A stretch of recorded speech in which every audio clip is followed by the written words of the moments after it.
Guardate che non passi e ditegli qualche cosa che può se migliorato e Mais dites-moi, si dans la vie, on fait qu'une chose, ou on sent qu'un sentiment seulement.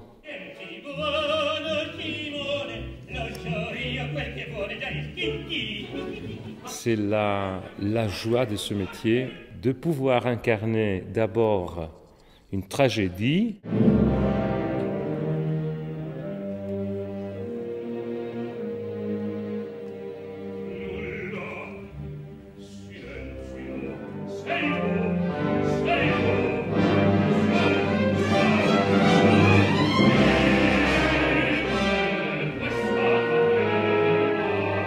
Et après, sauter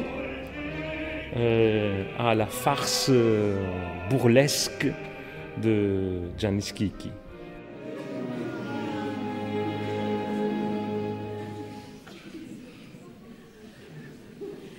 non c'è nessun mezzo.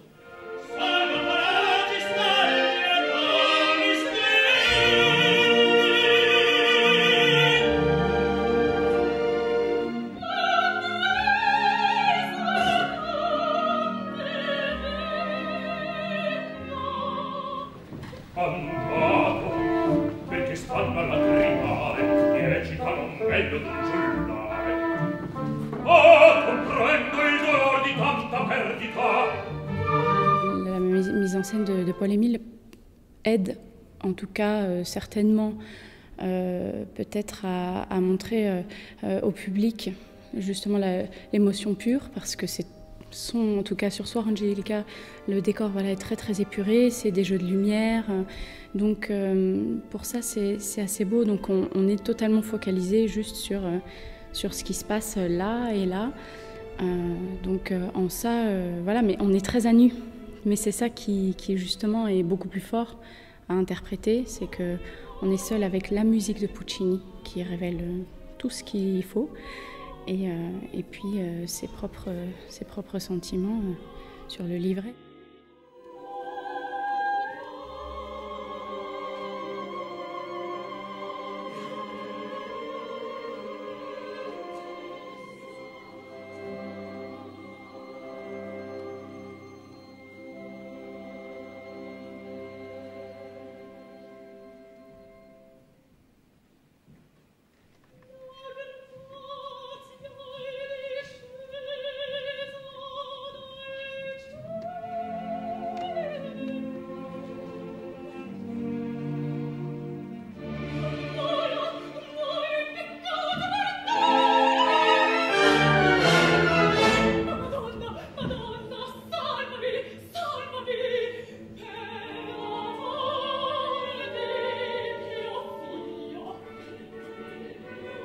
On lui arrache son enfant parce que soi-disant elle l'a eu, enfin soi-disant oui, selon la morale chrétienne, elle l'a eu hors mariage, donc c'est pas normal.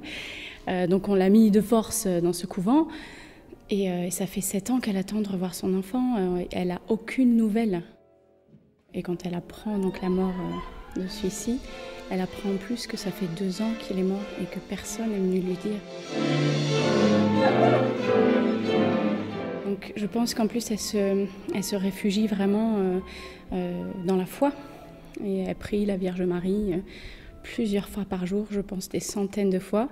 Donc elle se réfugie vraiment là-dedans parce qu'il n'y a que ça qui lui reste, parce que sa famille, ses parents l'ont rejeté et puis ils sont morts, puis enfin voilà, sa tante ne vient pas la voir, on lui donne aucune nouvelle. Donc je pense qu'on peut tous trouver quelque chose de très profond et de très vrai sans avoir besoin de minauder.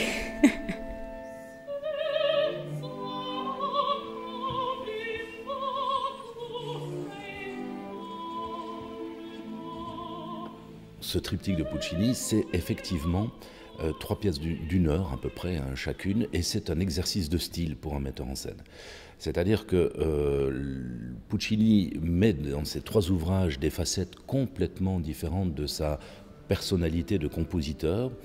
Il faut donc trouver un fil rouge pour essayer quand même de conduire le spectateur dans un chemin où il va pouvoir apprécier une musique qui est soit vraiment la musique vérisme, le vérisme total que l'on trouve dans Tabarot, soit à un côté un peu plus mystique, une musique un peu plus proche de quelque chose de plus flou et de mystique comme Sor Angelica, ou alors la comédie totale dans Janis Kiki.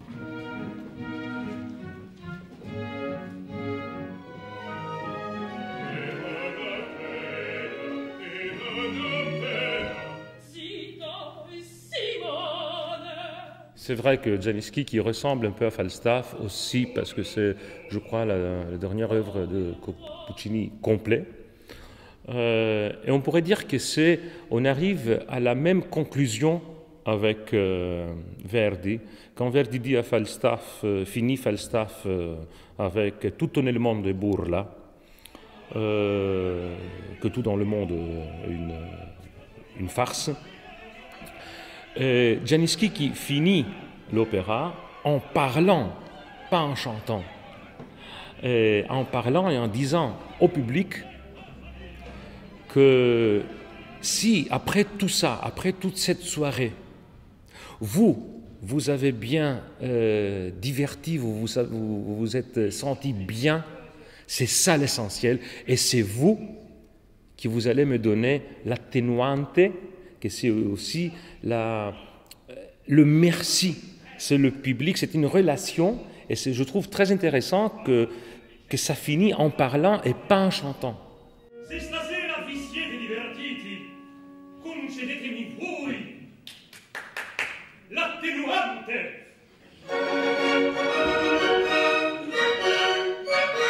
Après toutes ces tragédies, après toutes ces passions, après tout ce parcours de la vie, on arrive à parler directement l'artiste au public et demander si ça vous a plu.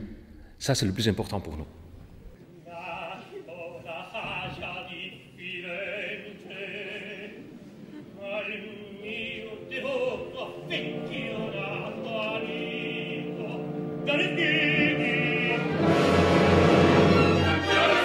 Comment approcher ces trois ouvrages ? Il y a deux solutions. Il y a une solution qui est de créer trois univers énormes, différents. Tabarot se passe dans une péniche au bord de la Seine, Sor Angelica dans un couvent et Janis Kiki dans une maison de Florence. Ça sous-entend des changements de décor énormes. Et moi, ce n'est pas du tout le chemin que j'ai choisi. J'ai choisi un chemin où on pouvait, où chacun des artistes, et ils sont nombreux dans cette distribution, pouvait s'exprimer et de travailler le côté justement de faire un travail d'acteur avec eux. Une symbolique donc instaurée, praticable, qui va servir pour les trois ouvrages. Il a une particularité, c'est que ce praticable est entouré d'eau. Parce que pour moi, le fil conducteur dans ces trois histoires, c'est l'eau. L'eau parce que dans Tabarot, nous sommes sur les bords de la Seine, et c'est là que Luigi va trouver la mort. L'eau dans Sor Angelica parce qu'on parle de la fontaine dorée, mais on parle aussi de faire du poison, donc de se servir, de faire une décoction de plantes qui va être très symbolique, très imaginaire, mais dont on a besoin d'eau pour le faire également. Et puis, au lieu de se trouver à l'étage d'une même maison de Florence pour Janis Kiki, on va se retrouver dans les caves d'un brocanteur et pour accéder dans ces caves, on est obligé d'emprunter les égouts, où il y a également de l'eau qui n'est pas effectivement une eau très propre, mais comme l'histoire d'ailleurs de ce Janis Kiki. Donc voilà, ça a été le fil conducteur que j'ai choisi.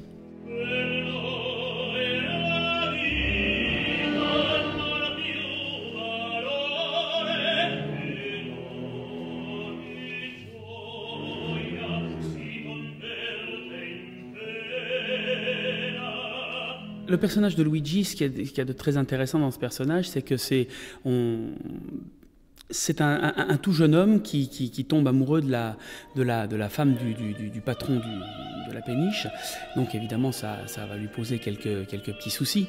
Mais c'est aussi un jeune homme plein d'idées, très idéaliste, qui dans son air, qui est un très bel air très bel air de bravoure qu'a écrit Puccini, défend l'idée que il vaut mieux ne pas penser et plutôt se laisser aller parce que on les exploite complètement, il le dit, on gagne le pain avec notre sueur, mais toutes les joies nous sont volées, l'amour aussi nous est volé, on est là que pour travailler, on est des bêtes de somme, quoi, finalement. Et il y a vraiment une grande lutte des classes, entre guillemets, même si ce sont pas même s'il n'y a pas de personnages très riches ou bourgeois dans l'histoire, il y a quand même dans le personnage de Luigi quelque chose de très communard, va-t-on dire,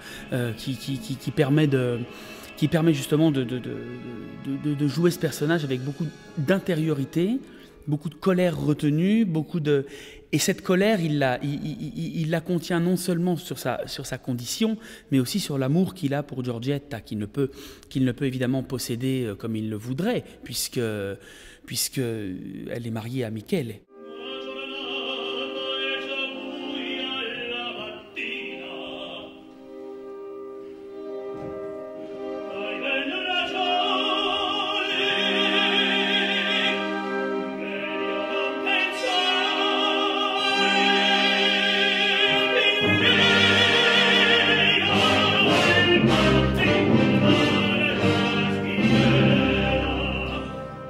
Ce sont des ouvrages, encore une fois, extrêmement intimistes au bout du compte.